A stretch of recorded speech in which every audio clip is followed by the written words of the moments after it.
Back with another quick painting tutorial. This time a little different. We're actually getting our Necromunda campaign to the Ash Wasteland, so I want to do up some vehicles. This vehicle is from Station Forge. It's an STL. I will try to have a link in the description.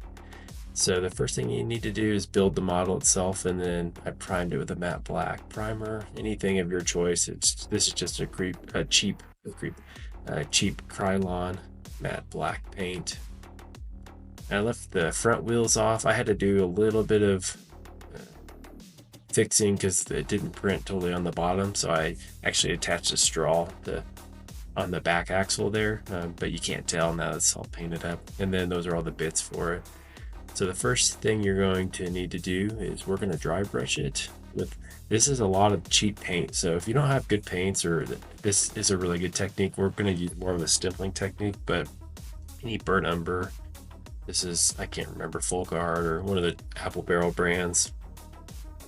This, I'm using a dry brush, and we're gonna just use strokes just up, down, sideways, just sort of get in there. But then after I sort of get it punched in there on all the high edges, then I'll go back in and I'll sort of more or less stipple it in, almost press it in straight to it.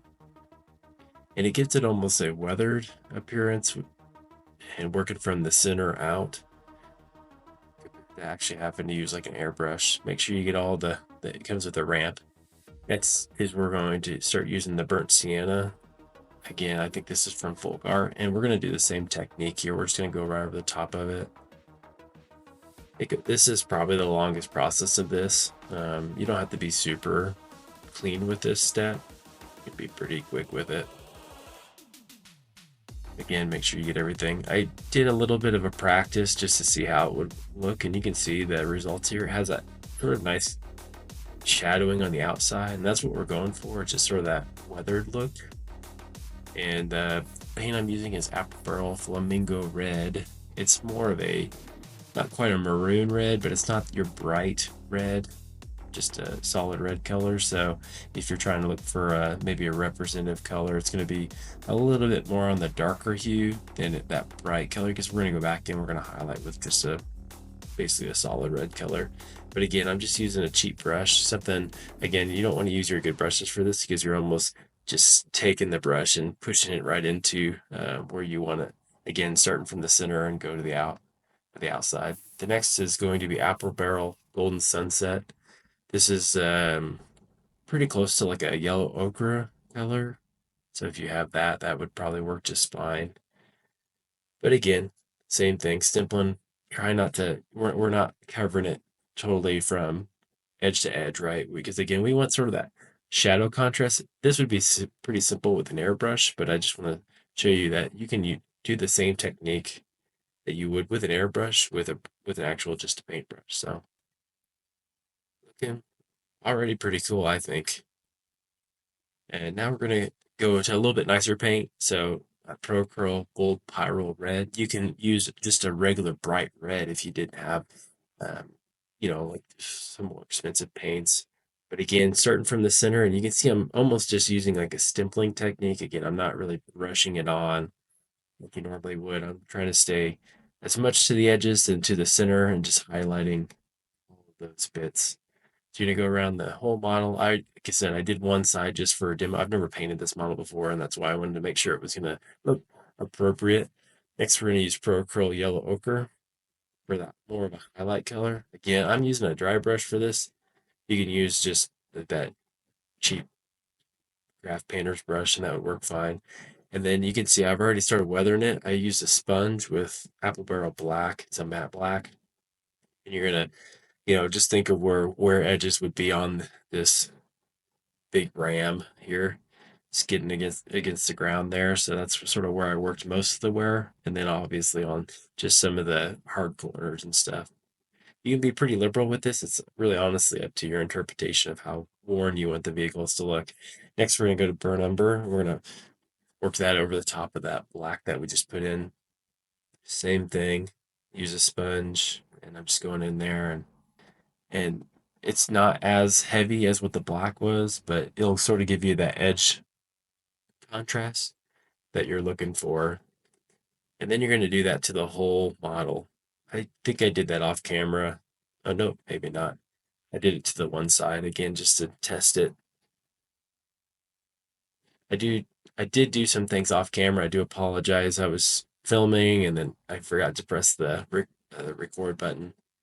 But yeah, you're just gonna work on all the hard edges. Anywhere that's gonna be like where you think normal wear and tear would be. This is a really easy weathering process without having to use a lot of washes. And then I went in with the black.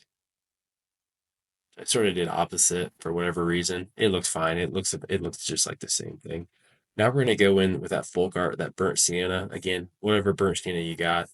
This is just the cheap one, and This is gonna be fairly light. This is sort of that bright contrast of that rust exposed metal there.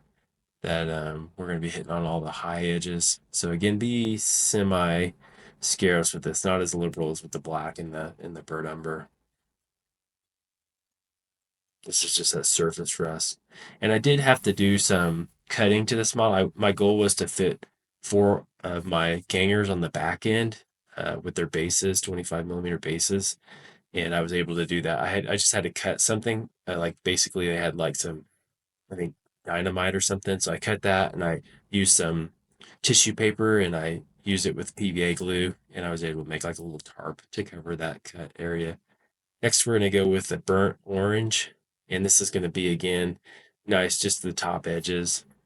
And then we're going to sort of, I guess, pull it all together with a Vallejo Light Rust Wash. If you've never used this one, I really like it. It's actually a really good wash for just a subtle sort of weather rust look. And you're going to just hit it with basically where all the panels are, sort of the joint areas of all those panels where you think where and rust would be. And then I hit all the diamond plate, all the piping there. And the model's sort of cool. You don't have to use that portion of it if you didn't want to. And then so I added it to the ramp there. And you can see I painted the tarp there with khaki. So Pro Acryl, blue black. I went ahead and hit the seat. Used again sort of a checkering pattern with that. And then I used Pro Acryl dark yellow green for the boxes in the back. Again, I try to keep it pretty simple, and then Pro Acryl khaki for the tarp that I added is where I cut that resin because you could definitely tell that it was something was there that I cut off. So right now we're gonna use the blue black here, and you're going to just highlight the tires. So I just get the bottom for it, just where the light is naturally hitting the black is a pretty good reference for where you need to do this. It makes it pretty simple. Now gunmetal, and you're gonna hit all the little metallic bits. Before you do this, you definitely want to matte varnish your model to protect it. You don't want to do this afterward because then it's gonna knock that metallic down. And just hit just all the little bits that you think, I went in and I hit all the little dents just a little bit, just like with a speckle, hit all the lug nuts on the tires or on the wheels, I guess, and then just whatever metal bits I think would have been a little bit more highlighted with some you know, fresh metal look. And then you get the top cage and you're pretty much done. So before I edited this video, it was about an hour and a half total painting. So you can do this truck very quick. With this technique, I think it's very successful and very easy to do. And I think it came out very Mad Max look, which is what I was going for my Orlock gang. So I do have some more stuff coming out. So stay tuned, and I will have a special project. It'll be a new gang, but it will probably be in a month or so. Adepticon's coming up, and I got to get ready for that. So appreciate you guys tuning in. Thanks.